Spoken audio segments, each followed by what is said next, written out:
আজই ডাউনলোড করুন আর এনজয় করুন আপনার পছন্দের শো। তার মানে আজকের পর থেকে আমি চাইলে আর অপর্ণার কাছে আসতে পারবো না। আমাদের এই যে 5 নম্বর কলোনির গলি, এতে ক ঘর মানুষ থাকে আপনি জানেন স্যার? খুব কষ্ট করে রোজগার করে সংসারটা চালায়, আর এই পাড়া প্রতিবেশী এইসব নিয়েই এরা সবাই থাকে। এখানে আপনাদের এই নতুন পৃথিবীর আলো এখনো এসে পৌঁছনি স্যার। আসলে মডার্ন হতে গেলেও তো টাকা লাগে, বিত্ত লাগে। যাদের নুনান্তে পান্তা ফুরায় তাদের কি বিপ্লব করা সাজে স্যার? সাজে না। আপনি এই মডার্ন, বিত্ত, বিপ্লব এই কথাগুলো বলছেন, আমি ঠিক বুঝতে পারছি না। আসলে একটি অল্প বয়সী মেয়েকে তার অফিসের বস যদি অত রাতে পাঁজাকোলা করে বাড়িতে ছাড়তে আসে, সেটা পাড়ার লোকেরা ভালো চোখে দেখবে না স্যার। এমনিতে ওরা অনেক রকম কথা বলে, আবার এসব নিয়ে।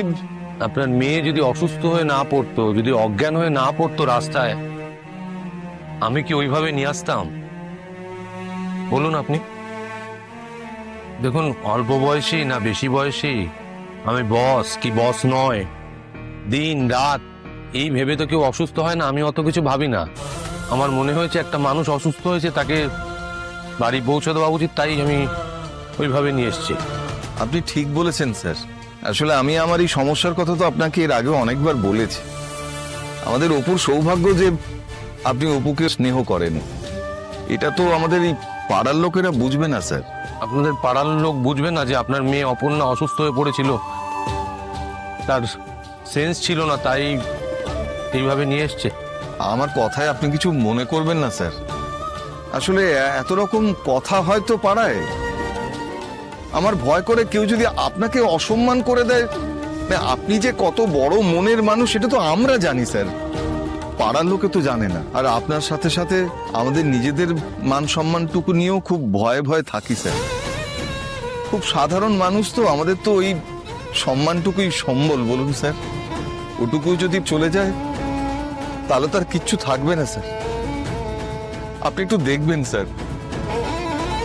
আমি আপনার অনেক সময় নিলাম, নিজ গুণে মার্জনা করে দেবেন। আসি।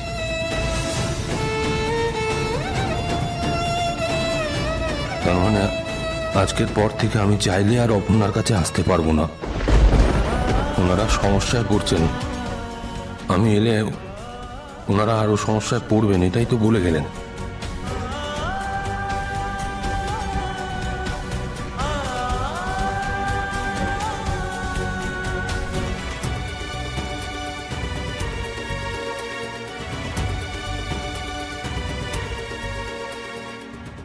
অপর্ণার কেন এরকম হলো? নিজের মধ্যেই ছিল না যেন।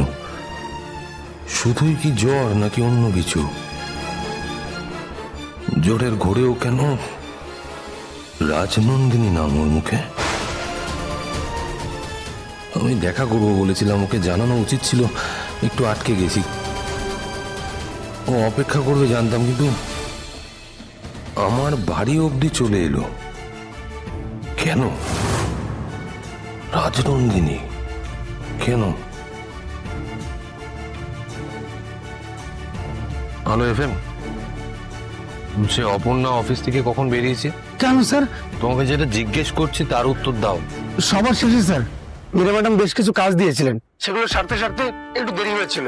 আর বেরোনোর সময় হঠাৎ ক্যাবিনেট রুমের চাবি চেয়েছিল, কিছু ফাইল দেখবে বলে বলছিল, খুব দরকার।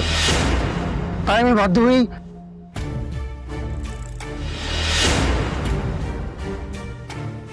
শোনো, একবার অফিসের দিকে যাব, গাড়িটা অফিসের দিকে ঘোরাও তো।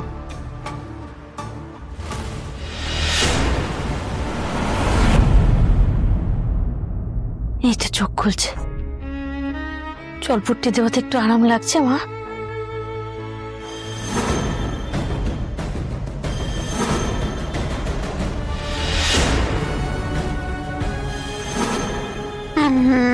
হ্যাঁ মা বল। বল মা, এই তো আমি। মা বলে চুপ করে গেলি কেন? বলেছিলাম জ্বর গায়ে অফিস যাস না। অফিসে একেবারে জ্বর এসে অজ্ঞান হয়ে গেছিলিস।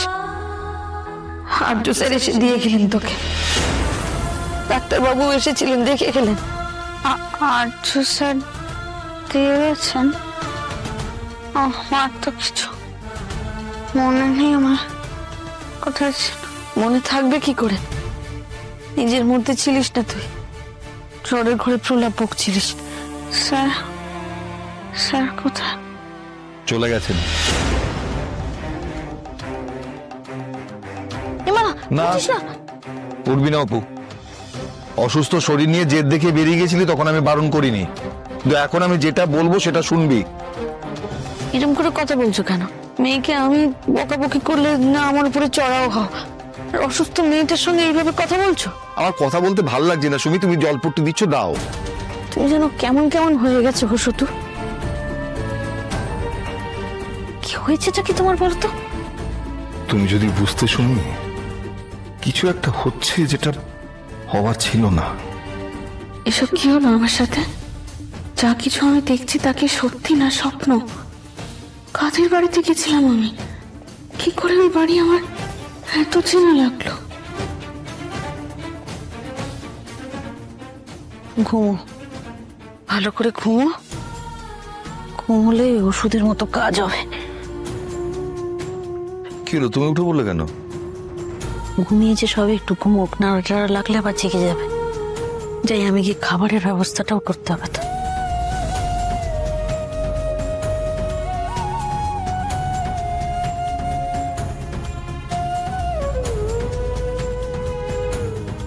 তুই বুঝবি অপু, তুই ঠিক বুঝবি।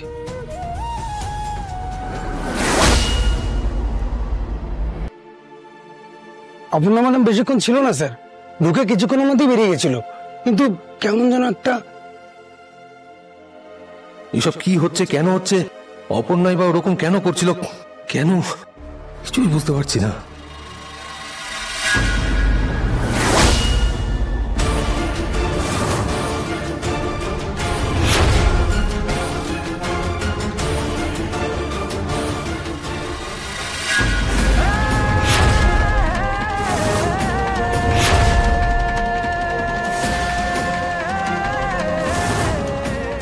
আর্য, কি কর তুই? এসেছিস, ভালো করেছিস।